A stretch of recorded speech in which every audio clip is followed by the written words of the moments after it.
Now, it's tempting to say that Dish versus Xfinity is the eternal struggle between cable and satellite and just leave it at that. While that is a big part of it, this matchup really is all about the details. So we're gonna get into the availability, the content, the technology, and of course the price of these two titans of television.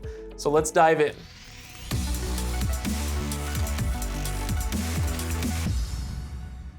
All right, let's start with an easy one. Dish is satellite TV, so it is pretty much available across the US. And while Xfinity is the most widely available cable provider, it still just can't compare to satellite. This is a win for Dish, but if you're watching this, it's probably because you do have the option of either one. So let's move on. Now, Dish has more channels, so case closed, right? Well, no. First of all, not all channels are created equal, but the better way to do this is to look at the top 25 channels nationwide. They're all included in Xfinity's most basic packages. You're gonna get all 25 of those. In Dish's case, the lowest tiers are missing a couple. Mostly these are similar though. They both have most of the popular channels, even in their lower tiers. So while Xfinity's edge is slightly there, we're gonna go ahead and call this one a tie. As far as DVRs go, Dish's Hopper DVR holds 500 hours of HD content, while Xfinity's X1 holds 60. So if you've done your math right, that's more than 8 times the capacity for the Hopper. And by itself, that might be enough to just win outright. But also, the Hopper records 16 shows at once, while the X1 does just 6. I shouldn't say just 6. Honestly, 16 is probably a little extraneous, but still, just in case you need it, it's there, I suppose. Now, the X1, I should say, has an excellent interface. I really like the software on there, but it just can't beat the hardware of the Hopper. So the winner on this one, Dish. All right, now how much is this gonna cost you? Well, it depends on the package. Dish, it'll be between about 60 and 90 bucks.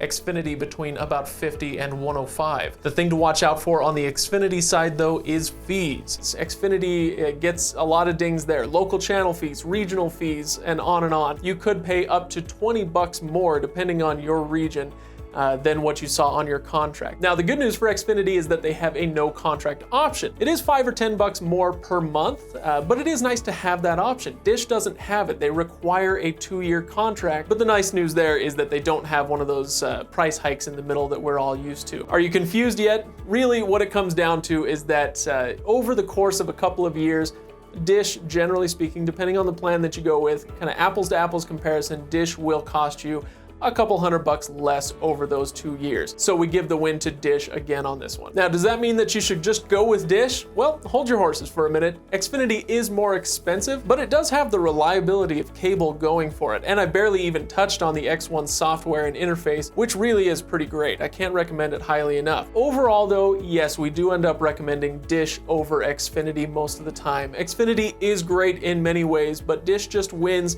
in too many of those little categories for Xfinity to overcome it. Basically, what it comes down to is with Dish, you get more for less. So I hope you've been spending this video preparing your outraged or maybe agreeable comments, because now it's time to go leave them below after you like and subscribe, of course. And check out our full written matchup of Dish versus Xfinity over at Reviews.org, and I've linked to that below as well.